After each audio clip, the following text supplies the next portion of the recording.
Assalamu alaikum and welcome back to News and Views with Fazlin Franceman Talib. It's about 8:38, and we're talking to the COO of the Muslim Judicial Council Halal Trust, right?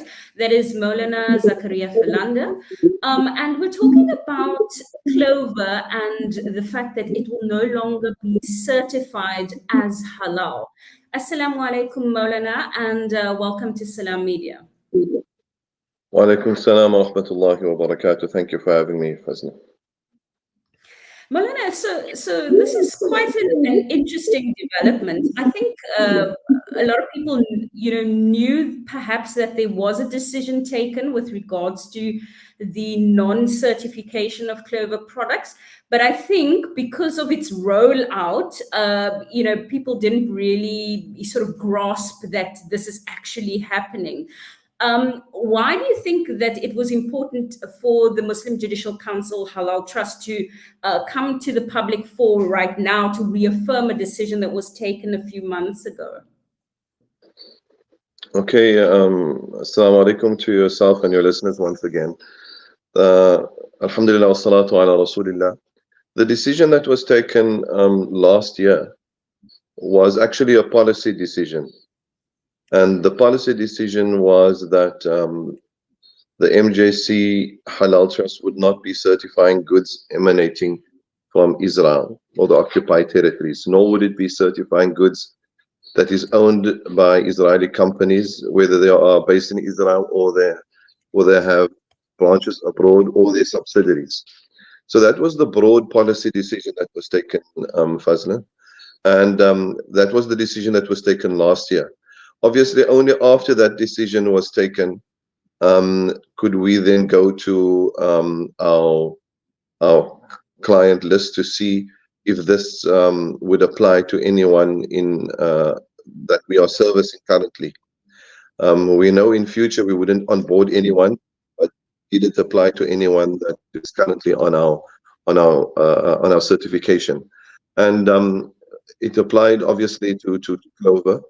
After our research, and we part of a certification body's duty and responsibility is that when it had certified a product and it no longer certifies the product, it has to actually inform the public. Maybe not all certifiers do this, but the MJCHT Halal Trust is an ISO IEC 107065 accredited certifier, and we follow the protocols of the ISO 17065, and by that we are bound to make public announcements with regard to any product we no longer certify.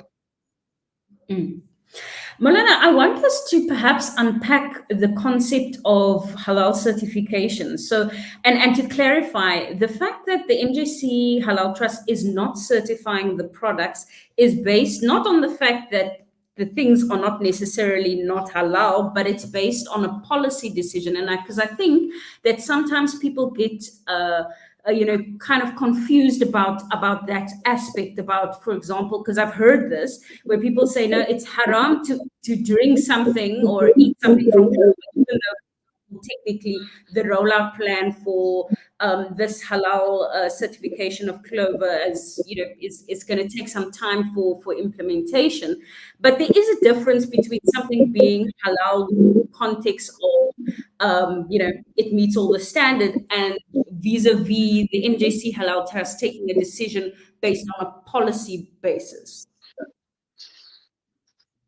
Yes, if you're asking if there's a difference between something being certified halal and something being halal without being certified, yeah. So the role of halal certifiers is one of assurance. It is one of removing doubt, and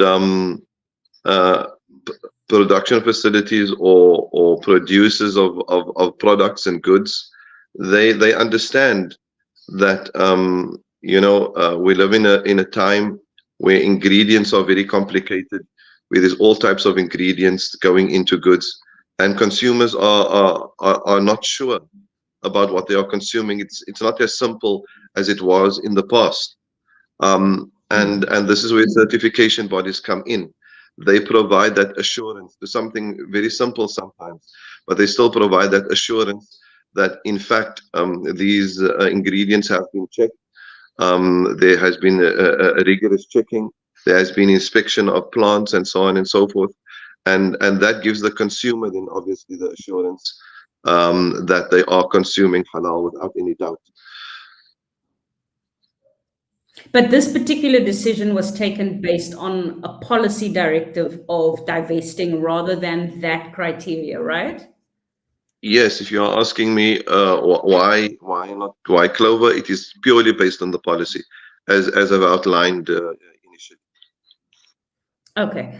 Okay. So in terms of the rollout plan for this, is this all products that are that have the Clover brand? Because Clover also provides products that are unbranded, but that maybe sort of it gets rebranded as something else. So what is the category of this non-certification? Is it only the branded or anything that emerges out of their factory?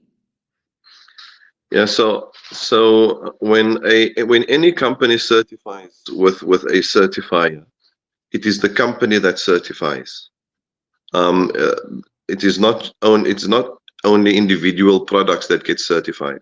The company as a whole applies for certification, and then products that is produced under that company name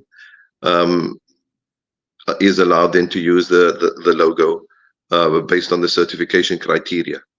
So when the certification is removed, it is not removed from a brand, a shop brand, a name brand. It's removed from the company, which doesn't allow the company to utilize the logo anymore, because as such the company is not certified. So when we say that the company is no longer certified with the MJCHT Halal Trust, it means just that.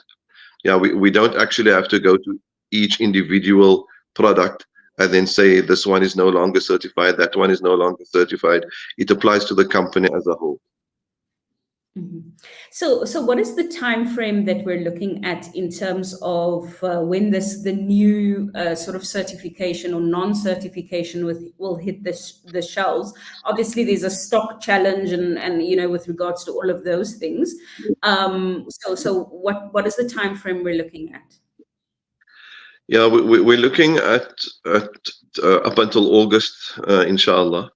We have in our possession a spreadsheet of a rollout of how the products that are being deregistered, or rather the products where the logo is being removed, how that rollout is happening. And according to that spreadsheet that is in our possession, it seems like by the end of August, all products would no longer be carrying the MJCHT Halaal Trust logo. Mm-hmm. Now, Moulana, the MJCHT Halaal Trust as a separate body is a business in effect, and obviously Clover is a massive company. This obviously it's obviously a principled decision that was taken by the Halal Trust, but obviously it has major financial implications for the entity itself. Yes, I think what is happening currently abroad, what is happening in Gaza, Muslims are very aware of what is happening, and there's been a global call by the BDS movement, and this BDS movement is actually born out of South African activism. South African activism in the apartheid years initiated this idea of boycott, divestment, and sanctions. And we were part of an oppressed people, and when people abroad were engaged in this type of action, we were the beneficiaries, we were the recipients. So while we were going about our lives, other people were actually involved in some form of activism or the other abroad, in terms of trying to bring pressure on the apartheid regime. The situation that we find ourselves in today and currently is no less different. And even now we find that in the States at Columbia University, the students who have been arrested, I believe last night, and they are calling for divestment of Columbia University, and this is generally a global call that is happening. And the Halal Trust had taken this principled policy decision.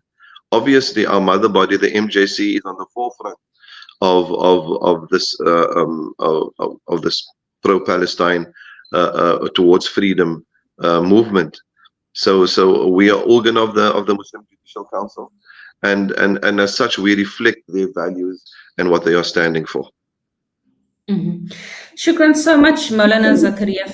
That was Moulana Zakariyah Philander, the COO of the Muslim Judicial Council's Halal Trust, unpacking for us the policy decision that was taken, a few months ago with regards to divesting from and no longer certifying Clover products, and obviously its impact and rollout for the community within South Africa.